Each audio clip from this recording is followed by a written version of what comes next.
Morning. Sorry about the delay in instruction today. This week, I've got a great excuse, but we'll just move on. Okay. So today we're going to be working with the XYZ assignment, which is last time we met, we had you were to take pictures of the alphabet, right? So for example, here's my A, B, C, D, E, F. G, right, so on, right? So what we're going to do for this assignment is simply just spell out your name using layer masks within Photoshop. So if you're using Lightroom, you can just import them into Photoshop by just coming up here, right-clicking, and then clicking Edit in Photoshop. If you just save them to your desktop, you can just open them all kind of at once. But what we want to do is look at, get them all into Photoshop, okay? Now, what we're going to need to do also is talk about creating a new document in Photoshop. This is one of those things that I just simply forgot to do back in January, so we're going to do it. We're going to do it now. So when we create a new document, the first thing that we generally want to do is figure out what size we need it to be, right? So for this one, it's just my name. So 5 by 7 would be fine. So we're going to go, first thing you want to do is select inches, because if we start at pixels, it gets messy. Anyway, so just click inches. And in this case, JOHN is pretty small, 4 letters. So I just need it to be slightly wider than it is tall. So I'm going to go 7 here, and then I'm going to go 5 there. Okay, so that's 7 by 5 inches. Now, resolution is kind of a tricky one because it changes for pretty much everything we do. A good image resolution for photography is about 300 pixels per inch. If we were doing like web-based stuff, it would be like 72 pixels per inch, and that's usually fine. This is also in flux, I would say presently, so this is not strictly speaking like what you absolutely need. Okay, then we have color mode. The reason that we select RGB is because our cameras and our computers actually only work in RGB, which is to say red, green, blue. And then we have our difference between our 8-bit, 16-bit. This is just the channel, the bit depth per color channel. So the more we have, the more we can display. And then we have our background contents white. So a little bit more on RGB real quick. The reason that we use RGB is because with that, all of the colors on our screen are represented, okay? So if we got really close down in and you looked very, very close to your screens on your phones, on your computers, everywhere you go, it's just RGB. And in fact, we goofed around a little bit not too long ago using RGB, so we can actually have an image here that we can use, okay? So we took this in Photo 2, and here we've got red. We'll zoom in real close here. We've got a red gel over here, a blue gel over top. You can see the blue kind of right here. And then we had a green, blue over here.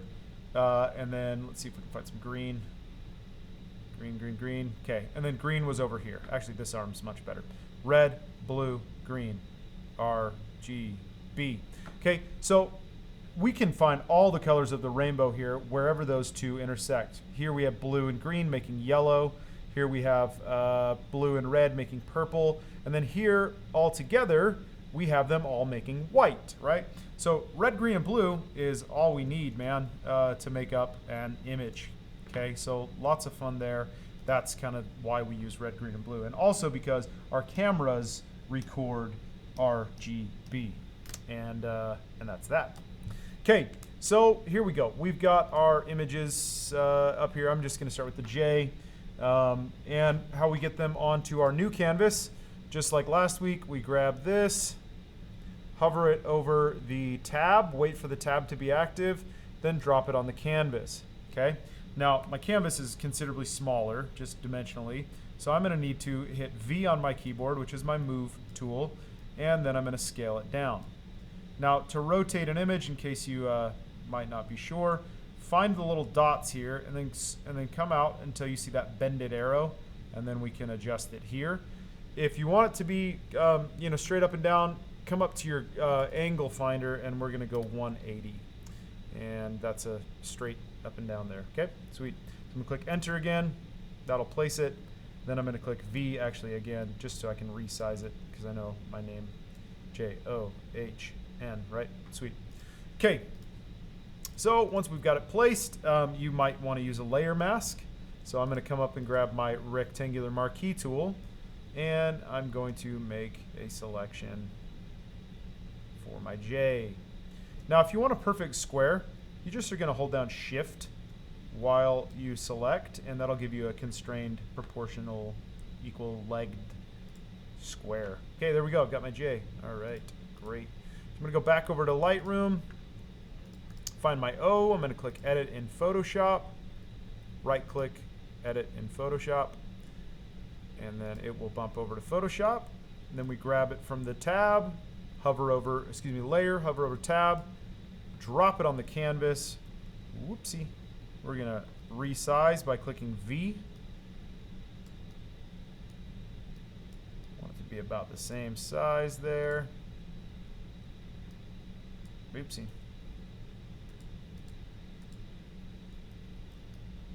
Whoa. There we go. Okay. I'm going to make that roughly the same size. Now, I did a little trick there because I wanted to use the same size for square as my layer mask. So if you hold down Command while you click, or Control while you click, it's Command, Control on a Windows machine, Command on a Mac. If you hold Command and then you click on the layer mask, it will give you that same. Selection. And then I click M to go to my move tool, or to go to my marquee tool, and then I can move that selection. Then on this layer, I click the layer mask right here again. Boom. Then I click V, and I can match those up. Okay, cool. Let's find an H. I think, what did I use for H? Oh, I used this. It's very subtle, but it works. We right-click on it, we click Edit in Photoshop, and we go over to Photoshop, grab that layer, go over to the tab, drop it on the canvas, zoom out, zoom way out, click V to move it. Okay, and then I'm going to grab this, and this is 90 degrees. Enter, click V. Okay, I want it to be kind of like right there. Again, I'm going to click, I'm going to hold down Command and then click on the layer mask there. Then I'm going to go to my marquee tool, V, and I can reposition it to about there. I'm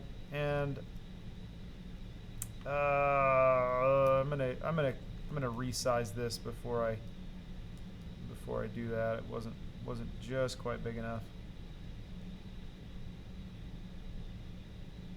Sweet, cool. Command click, M for my marquee tool. Find my H right about there. Add a layer mask. Boom.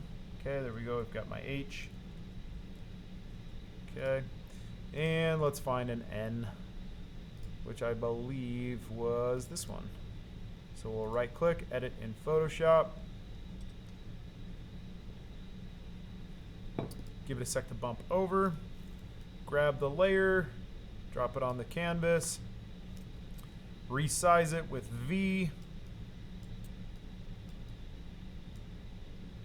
Zoom back in. Make it about the same. I think like if you make it about the same height, you should be okay.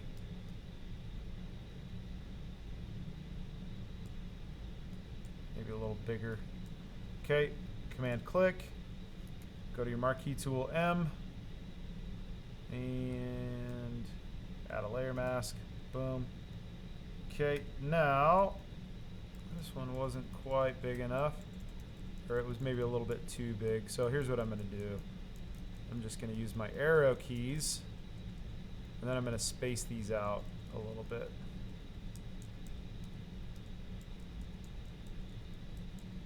To just kind of match up the spacing. Now there's a much quicker way to do this, but I'm not sure if it'll work with layer masks, so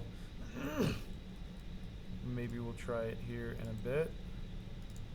But once I kind of just get it positioned there we go. So I'm going to go back to V, and I'm going to grab all of them, put them right there in the middle. Hey, there's my name. Check it out. Sweet. Okay, so do this. Then we go File, Save As. Save it to your desktop. Just always a good move. Photoshop, go down to JPEG. Click Save. And click OK. And then submit that as your letters of your name. So big thing here, we got to learn how to use layer masks appropriately, how to work with Photoshop and Lightroom in conjunction with each other. And yeah, looking good, feeling good. Okay, sorry about the delay, guys. Obviously, there won't be a late penalty on this one. Yeah, there you go. Hope you're having a good day. Have a good weekend. Catch you on the other side. See ya.